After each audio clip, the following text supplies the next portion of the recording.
Mesdames, Messieurs, bonsoir et bienvenue à cette nouvelle édition de Dialogue francophone pour ce mardi 6 septembre 2011. Aujourd'hui, on avait prévu de parler de l'actualité politique en Haïti avec la désignation officielle du docteur Gary Coney comme Premier ministre, le troisième nommé, choisi par le président Martelly. On devait avoir en studio avec nous notre confrère Marcus Darbouz. Je ne vais pas dire qu'il a désisté, mais il ne pouvait pas être présent. Et puis en dernière minute, donc, la famille Zama et l'avocate Nunot Zama, nous l'avons invité à participer à cette émission en compagnie de sa fille Rebecca Zama, qui est très connue au niveau de la communauté haïtienne du Massachusetts.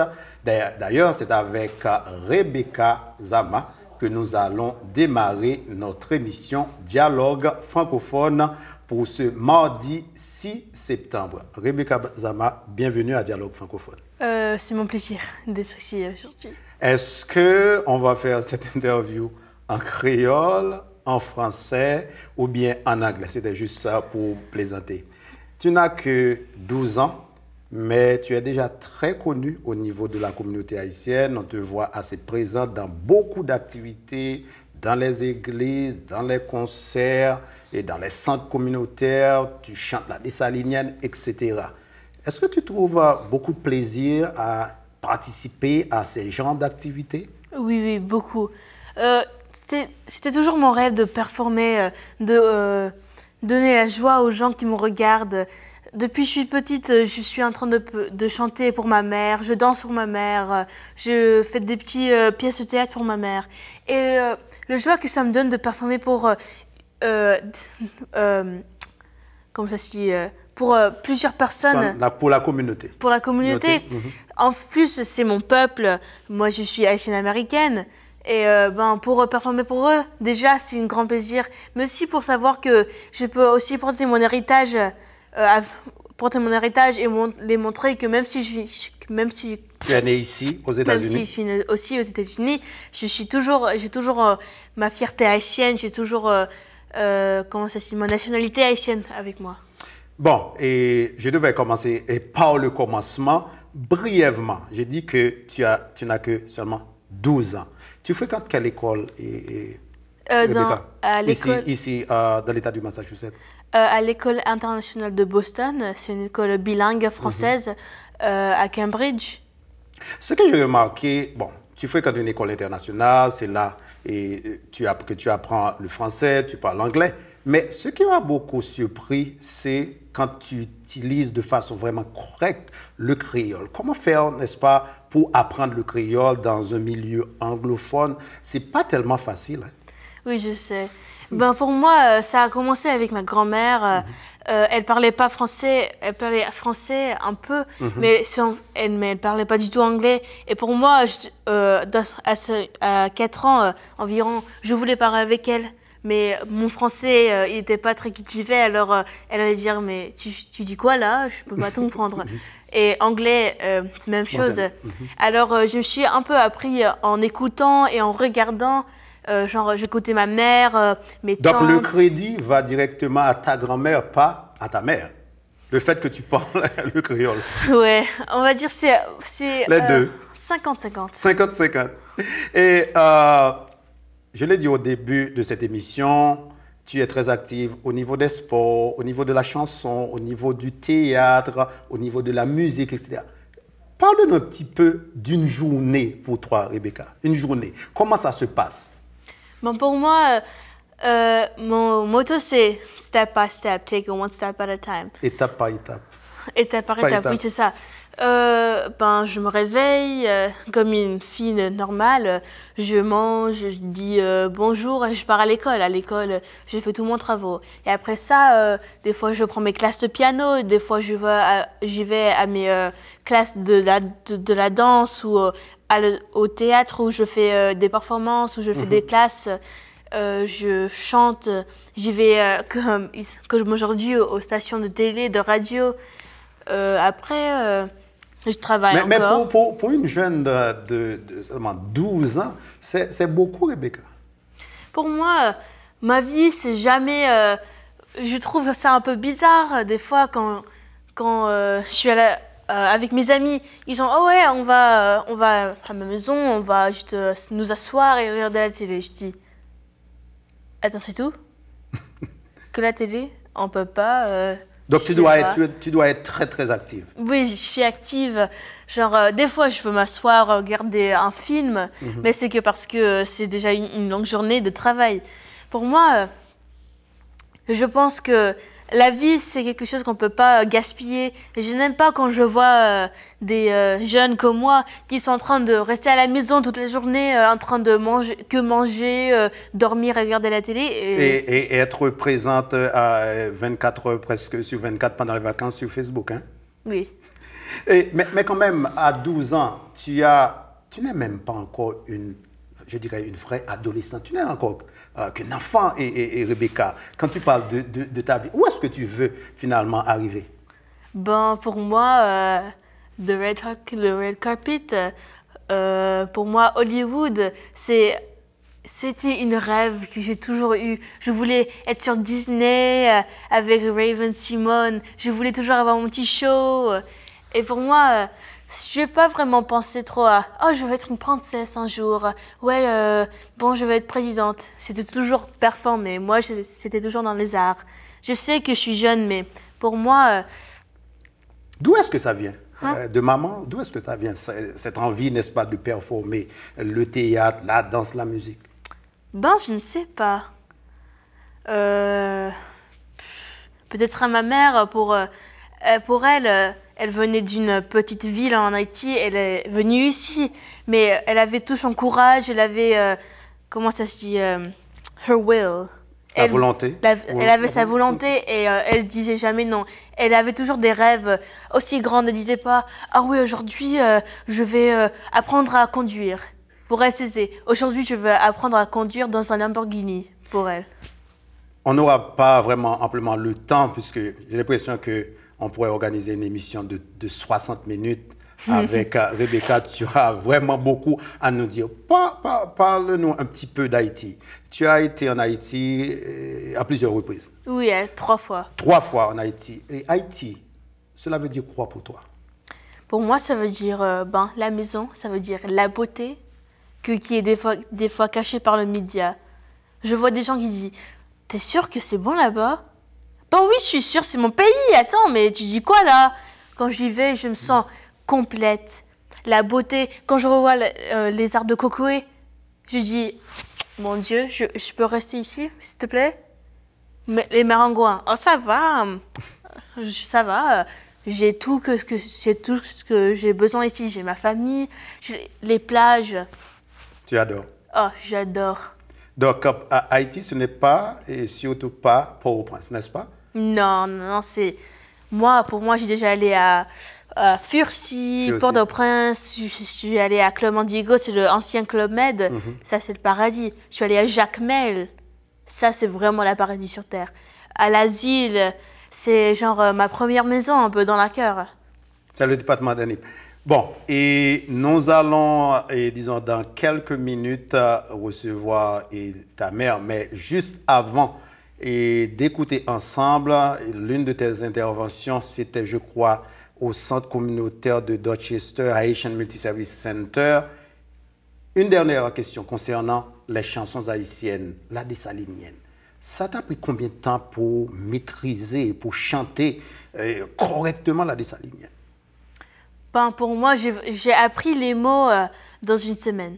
Mais après, j'ai regardé les gens qui chantaient sur YouTube et j'apprenais. Maintenant, c'est pas parfait quand je chante. Pour moi, je pratique toujours, même quand je suis au jeu de Harvard contre Haïti. Je pratiquais toujours, même si c'était bon, c'était pas assez. Pour moi, it's a life experience.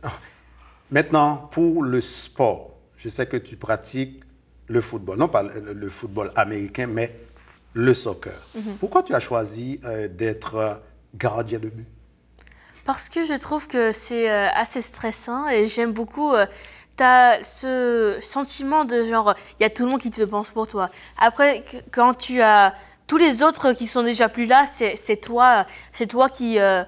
C'est un peu comme tu gardes ta maison. Le dernier rempart. Ouais, tu gardes ta maison, tu gardes ton trésor et tu as l'adversaire qui te vient. C'est à toi de protéger ce qui est important en toi. Et quel est ton joueur préféré?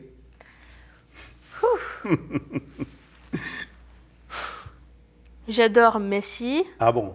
Pelé. Même s'il ne joue pas, mais... Non, tu n'aimes pas Ronaldo, hein? Je n'ai pas fini.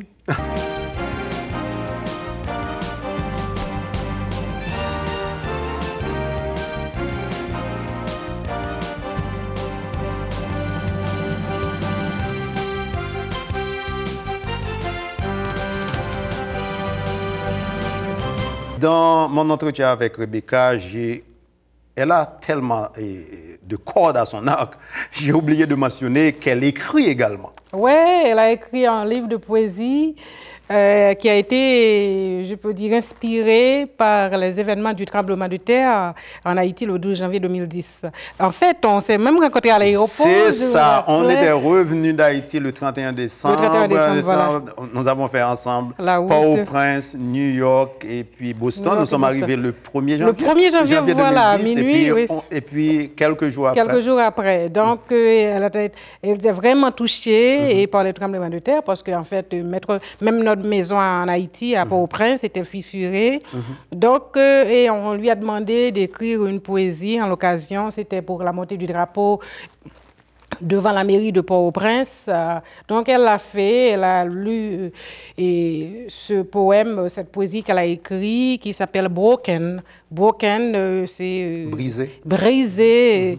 Donc, c'est là qu'a commencé l'idée d'écrire des poésies. Elle savait toujours écrire des poésies, mais on les prenait à la légère. Donc, quand on a vu ce poème-là qu'elle a écrit, donc, on l'a encouragé. Comment, en tant que mère professionnelle, vous êtes avocate, donc, qui travaille 8 heures, 10 heures, parfois 14 heures par jour, comment gérer, accompagner une fille aussi active? Bon, je crois que ça vient du sang. Ça vient de moi. Moi, je suis active. Je lui passe tout ce que j'ai comme énergie. Oui, mais quand même, bon, vous avez, n'est-ce pas, en tant que professionnel, bon, c'est pas seulement 8 heures du matin. En tant qu'avocate, tu travailles jusqu'à 5 heures de l'après-midi. Parfois, c'est 6 heures, c'est 6 heures du soir.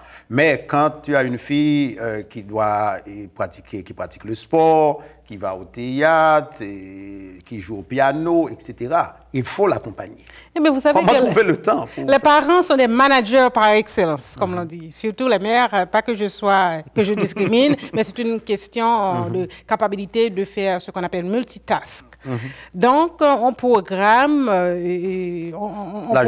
ces activités, on programme la journée, mais c'est pas qu'on soit strict nécessairement.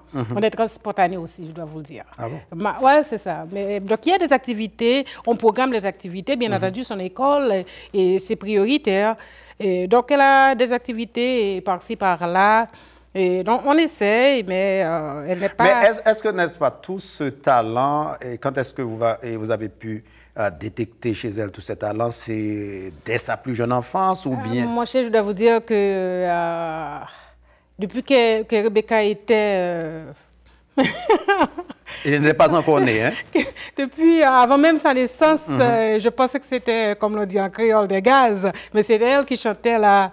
Et, elle chante, elle aime beaucoup chanter. Je me rappelle quand elle était vraiment, qu'elle savait à peine et parler. Un beau jour, il y a Radio Disney, c'est une station où l'on chante des chansons des jeunes stars.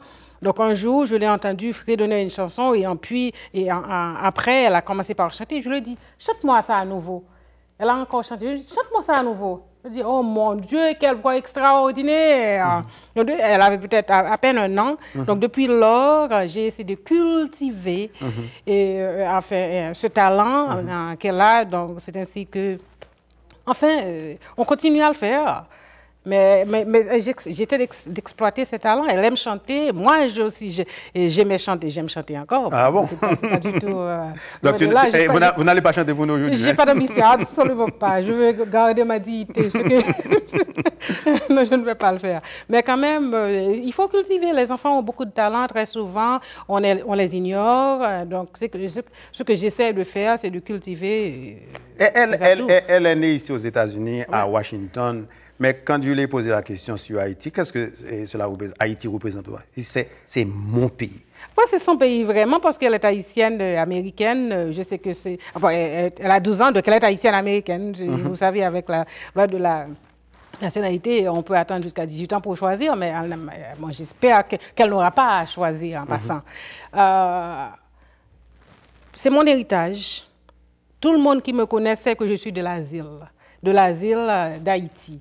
Je ne prétends pas être quelque chose d'autre, quelque chose que je ne suis pas. Parce que moi, je suis fière d'être de l'asile. Non, pas de Port-au-Prince. Non, pas de Port-au-Prince. Si j'étais de Port-au-prince, je dirais que je suis de Port-au-Prince. Non, mais parfois, tu sais que parfois, chez nous, bon, tout le monde est de Port-au-Prince ou bien du Cap-Haïtien. Bon, on n'est pas de Petit-Goâve, on n'est pas de l'asile, c'est petite ville d'Haïti. Ah, bon, moi, je suis les Asilois ou les Asiliens, on a deux façons de s'appeler. On est très fiers d'être de l'asile. Vous n'allez pas trouver un Asilien ou un Asilois qui prétend être de Port-au-Prince. On est également ni proie ni proise. Hein? Bon, ça c'est une autre histoire. Oui, on dit département d'Annie, c'est le 3e département. Non, c'est le 10e département. Je vais vous dire, ça fait le 3e département dans lequel on nous a placés. Oh, on fait partie de la Grand'Anse. On a commencé avec le Sud. Et ensuite, on nous a mis dans la Grand'Anse. Donc, éventuellement, nous allons déclarer notre propre territoire de l'asile. Bon, ça c'est important. Non, je ne savais même pas. Ouais. Donc, dans le temps, l'asile faisait partie du département du Sud, et puis ensuite de la Grand'Anse. Et maintenant, c'est du NIP. Donc, quand même, on est fatigué avec cette affaire. Dieu merci, nous, de l'asile, on a un bon sens d'identité. Nous sommes de l'asile et c'est ce qui compte. Bon, ouais. Alors, revenons à Rebecca. Donc, Rebecca, elle sait que je suis de l'asile, elle sait que je suis d'Haïti, et je cultive, si je peux dire ça comme ça, la culture haïtienne en elle. Il faut qu'elle ait un sens d'appartenance. Je ne veux pas qu'elle perde cette partie de sa culture. Je veux qu'elle tire, en fait, le meilleur de ces deux mondes, de la culture américaine, tout comme de la culture haïtienne. Parce que c'est à ces jeunes-là d'être des ambassadeurs d'Haïti. Nous autres, quand on a eu beaucoup de préoccupations, on devait leur tracer la voie, on devait leur paver la route pour qu'ils ne suivent pas autant que nous autres. Mais eux-mêmes qui sont jeunes, qui ont moins de soucis que nous autres. Donc le travail qu'on n'a pas eu la chance d'accomplir, parce que nous avons passé le temps à investir en eux. Donc, eux-mêmes, maintenant, il faut qu'ils aient cette appartenance à Haïti, qu'ils aient ce sens d'identité pour qu'ils puissent continuer l'œuvre que nous autres, nous avons commencée. Donc, elle sait que je suis d'Haïti, elle sait que je suis de l'asile, et je ne dis pas seulement que je suis de l'asile, je l'amène à l'asile. Elle connaît l'asile, elle a écrit des poésies concernant l'asile, elle a écrit des poésies concernant Haïti. Cet enfant-là, elle comprend Haïti, elle connaît Haïti, elle aime Haïti. Elle chante Haïti. Elle chante Haïti. Il n'y a pas de plus haïtienne que Rebecca. Tout comme moi, il n'y a pas de plus haïtienne que moi, il va se dire. Et pour terminer, il n'y a pas Rebecca seulement, vous avez également un garçon. Oui. Est-ce que dans 5 ans, dans 6 ans, dans 8 ans, on aura à voir ton garçon et parler d'Haïti aussi fier d'Haïti que Rebecca? Laisse-moi te dire. En fait, il a beaucoup progressé. Il a progressé mieux que Rebecca parce qu'il a eu la chance, à 5 ans, de chanter avec la fameuse Carole Demesmin. Ah bon? Chanter Planté Mayoc, une très bonne chanson qu'il connaît. Donc, Joey, il a déjà le sens d'appartenance en Haïti. Il a visité l'asile, il connaît Haïti.